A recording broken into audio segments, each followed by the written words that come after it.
First of all, I'd like to thank for inviting me here to show our project and our first effects of the whole program.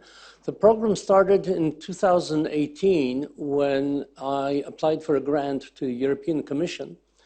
I received the money and we started to input what my predecessor have stated. We tried to teach young physicians the basic skills in endoscopy, surgery, gynecology, anything. You'll see the results of this in a second. I declare no conflict of interest. The simulation, and as an introduction, what is simulation? It's a personal device that is being transformed into real life, almost real life situations. We're trying to teach the trainee how to respond even in the worst scenario, a death of a patient. Although this, during my own courses, I had one doctor who was very proud that she finally managed to stop the bleeding within the trachea after 42 minutes of bombarding the patient with laser, with electricity, with everything.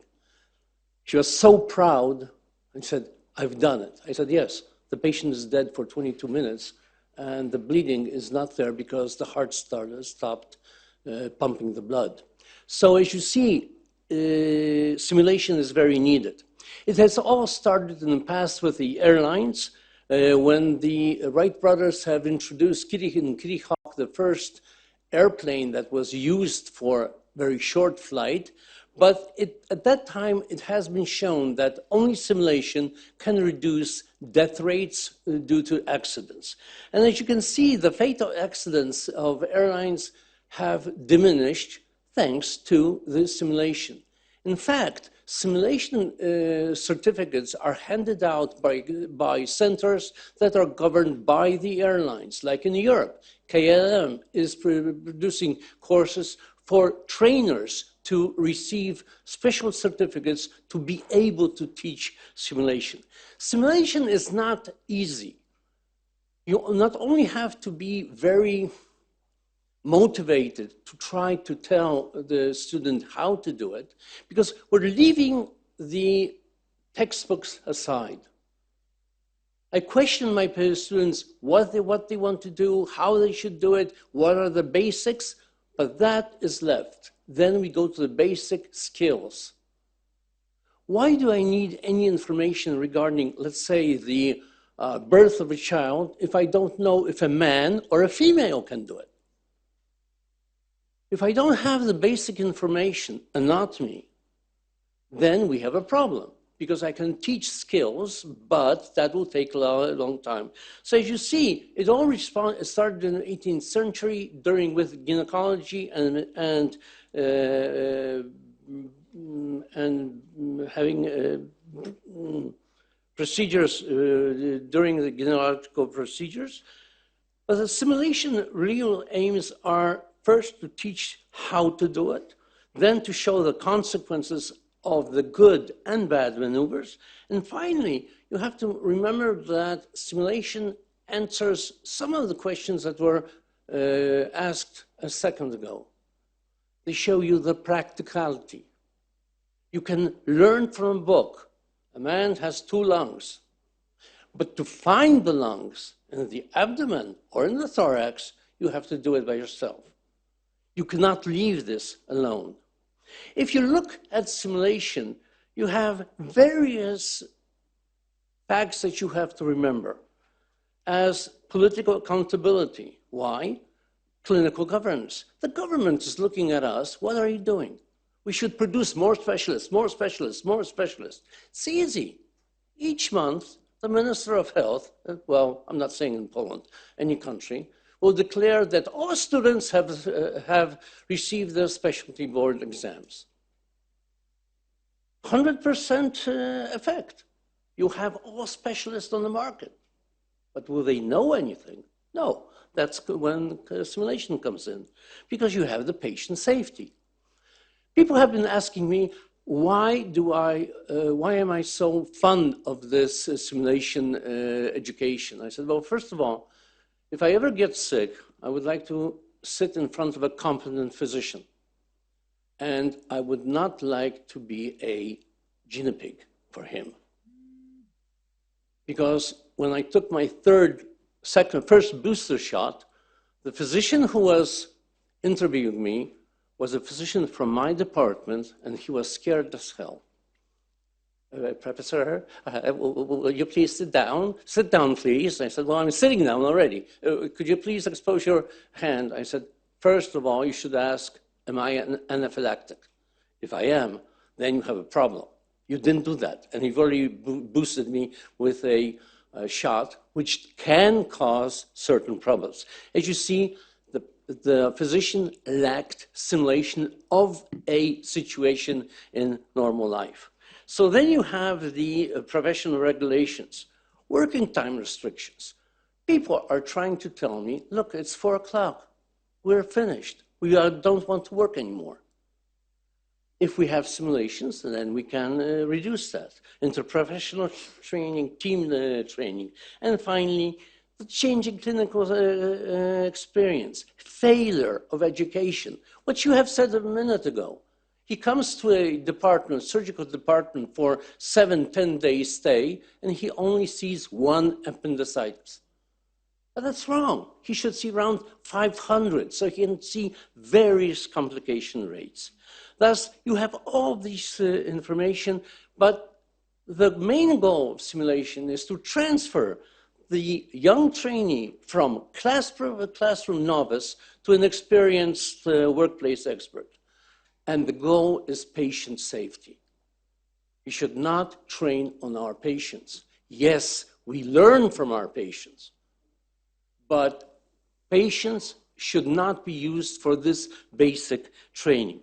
If you look at various works and various fields where simulation has been used, you can see that it is growing, expanding. You also, on the right side, you see one thing, how the pandemic has affected our education and how it has affected our publishing during the last 2 years. The fall of published papers is enormous. It's by around 70%, which means that people have stopped working. They're working only online, and this is not everything. When you look at simulation in medical education, you have various situations like the pre-graduate simulation, that's what you were referring to a minute ago, where you teach the basics, where you go from theory, from the books, into the practice. But then you have the graduate simulation. We try to develop in these people some kind of habits which are not bad. This is the future task force of healthcare professionals, and they have to have the ideal situation. They are the white book, which we have to write certain things in the future. And this is the postgraduate simulation. Poland is unique in this state. We have a postgraduate system which is criticized by everyone, but it's the only one where it can centrally change various things. This is the only way to change, to put simulation into the programs by the Minister of Health. And then say, this has to work. You cannot go on if you don't complete a course. How is the course going to be organized? That's part of my project. We're trying to develop centers throughout Poland. So in 8 to 10 centers, we will have the basic simulation skills in all surgical procedures that require endoscopy. So you have the pre-graduate, graduate simulation, and postgraduate. The project started in, as I said, 2017, 2018, really. And again, look at the data. The information and people that are looking at this is growing. But first you have to develop a curriculum. About that, I won't say anything about that because that will be another lecture, another session. But remember that the trainees have to start on that. Then they develop basic skills. You go from the very basic up to advanced. After that, they finish the course, receive a certificate, and can go on to work with people. This is how it's done in the Netherlands. Professor Jack Jakimowicz, who is our friend and mentor in this whole project, shows how they should be done. And he's not very happy. Why? Because the societies compete with each other. Some of these courses are only one-day courses. Some of them are 24-day courses. It's awful. We have a idea for that, but that will be probably for next year's lecture or in 2 years' time. Anyway, training is very important. You have to develop the skill. You have to develop the skill in endoscopy. You're working in a closed environment. You can see on the television, on the goggles, or anybody else, something's done inside, in the airways, in the gut, in the abdomen. But you cannot touch it. You have to use the instruments to touch it. How to make this work, this hand work, without thinking what you're supposed to do. What to do with this arm, with these fingers, to put the forceps in the right situation, in the right place, not to injure, but to bite. This is what simulation is about. We have to look how to perform these courses. It's not easy. The reason for simulation, it saves our time. You don't have to take the trainee from his hospital to come for a course. He can do it at home. He can come to the department which is carrying out the simulation training for an exam or consultation. Don't call it an exam. Students are afraid of exams. They used to be afraid of me when I entered but then when they saw that I'm actually joking with them about the whole situation, they open up. They're not afraid of asking questions. They stay in my courses for starting 8 o'clock in the morning, finishing 4 p.m. And to tell you the truth, they ask for more. They want to stay there for more. They do really magic things. This is a picture from our training programs on ventilation techniques. We have a lung, an artificial patient, a patient who talks, who moans, who coughs, and the doctor is changing ventilatory parameters on the respirator. Imagine 2 years ago, any physician going into an emergency room, clicking the respirator on, everything will be done by computer. It does not. You can kill a person if you don't know how to do this. So simulation is needed. We have a controlled environment. We can see the feedback. We can see how the trainee is working, how he reacts to various situations. And this blinded trainee is blinded for one person. Can he, during cooperation with his leader, move around the airways, the gut, or the abdomen cavity, go forward 2 millimeters? We try to develop his skin to imagine in his mind how he is moving inside. He doesn't have to think then about it. He can do it as an automat in the future. Then the problem came. We closed down. Pandemic came. No courses, nothing, finished. I said, that's impossible. We have too much money, too much to lose. So we opened up 1 month after the pandemic started. We introduced for each simulator one patient, one trainee and one lecturer. Everybody was in gowns and masks. Everybody proceeded according to the COVID rules and guidelines, how you should act. And this helped the project. How? It turns out that the best information comes and you have the best advancement for the trainee when there's one teacher, one trainee, one simulator. They concentrate. You will tell me we have to do a lot. No. We cut down the time around 40%, which means that we used the time much more. Remember, these trainees have already several skills. You have to look at them. You have to find what is there to do in the future. Then you go into bronchoscopic or endoscopic skills. Then you look at the clinical performance and assessment, and then you finalize. You tell him, now you can teach others the basics, and yourself you can go into the clinical practice. Fields covered by the project are enormous, as you see, from anesthesiology up to intensive care, cardiology, geriatrics, rheumatology, gastroenterology, and surgery. The trainings that we have completed are 272.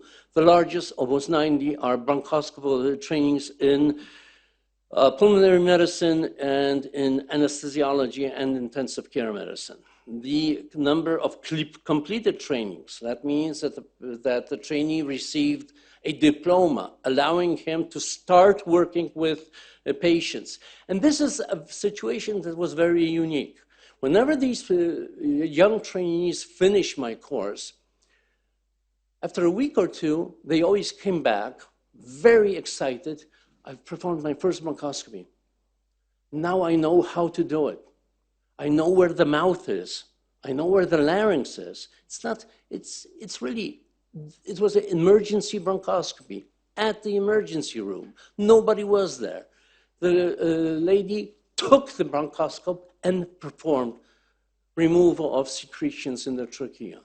Fantastic. She did it, thanks to simulation. If you look at this slide, you will see the skills, developing skills. Look on the first two left rows, the black and the yellow. You can see the development of skills from the beginning up to the end. Each time we look how this is developed. We look at the time to produce the effect that the goal of was given to the trainee. So you can see that all have gone up. That is also in gastrology, in arthroscopy, in urology. Everyone that was felt they have learned something. After they have learned something, they return to us with information of satisfaction levels. Nobody said they were not satisfied. They were satisfied, but only, and 64% said they did fulfill all expectations, the top mark. If you look at the assessment of skill level, 51% went to the top, the rest around around score 4 or 5, 6 scale score. The assessment of the knowledge of the participant and the instructor. This is a problem. Why? Because I train not only participants, I train the trainees. And I ask my participants to evaluate the instructor. This is the only course where they are allowed and they are even stimulated by me to say, what was wrong with your instructor? What was wrong with me? Where did I fail you in providing you some kind of information? That's very important. And this is the best, I don't like to use the word propaganda effect, but this is the information from the trainees. 97% want this in the future in their specialization exams. Why? Because they can learn surgical procedures, they can learn arthroscopy, you can see colonoscopy on the right. They know how to do this. The achievements of my unit is, first of all, that we have gone down with the participants. One participant per one instructor. And then nobody does this. I train the trainers. I take them back after half year, a year, and ask them, do the course by yourself. Show me how you're doing this. And that stimulates them for better work. Why? Because it's very easy to go up into skills acquisition. But skills retention is the most fundamental effect of this. Train the Trainer is our own new program which we are developing. Why? Because we're developing this program with Gdańsk and with Łódź. We try to expand into other cities in Poland and then into European Union. I hope this will prevail. The Train the Trainer shows that if we don't do this, a situation like this would come. From unconscious incompetence to conscious, I know that I don't know anything, then I know that I know almost everything, and then comes the professor who's an idiot stating, I'm the God, I'm the gold standard, I'm the only unconscious competent idiot. So we have to return with that trainer from unconscious competence to return to a conscious competence for endoscopy technique and for training endoscopy. The skills lab in endoscopy showed that you can use, first of all, you have to teach them device handling. But the worst thing is, and that's about pre-graduate training, fellows and future fellows in pulmonary medicine don't know anatomy.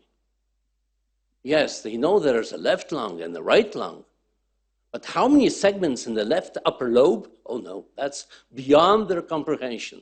All stage 3, and there are 5.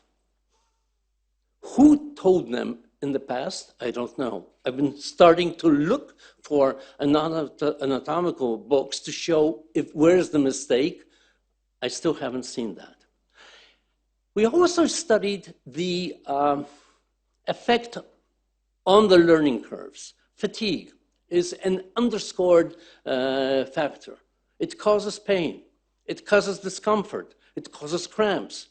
We use a questionnaire which allows us to identify which regions, which muscle regions are most affected. You can see that affected are both men and women, and the most often muscle region that was affected was the right arm. Why right arm? Left arm, sorry. Why left arm? Because we're handling the endoscope. And what they're doing, which is the worst thing possible, they're keeping in their hand as if it's a lifeguard. I might fall down. I will keep that very hard. I said, don't hold it like a hammer. Use it with 2 fingers, 1 finger. That is skill. And quite big pain in the lumbar region. You can see that measuring the mean values and the median values, that you have this increased day after day after day. What does that mean? First of all, I have to teach them how to stand near the patient. Who did that before? Who told us how to stand before the patient? Yes, how to perform an examination. Everybody told us to stand on the left side, stand on the right side, be polite. But for you, it's inevitable. Just like my mother showed me when I was a preschool kid, keep 2 books under your armpits, 3rd book on your head, and eat your dinner. This is what I'm trying to show them, how to develop their skills. And you can see that this doctor is standing on a stool in order for her to be in the proper position. The simulators sometimes need such regulations. I hope that the simulation will be introduced in our board programs. I would like to thank you, my whole team, because without them, this could not be achievable. The European Commission has promised that they will finance, further finance will be provided in the next perspective, and that means 100 million euros for this project. Thank you very much for it.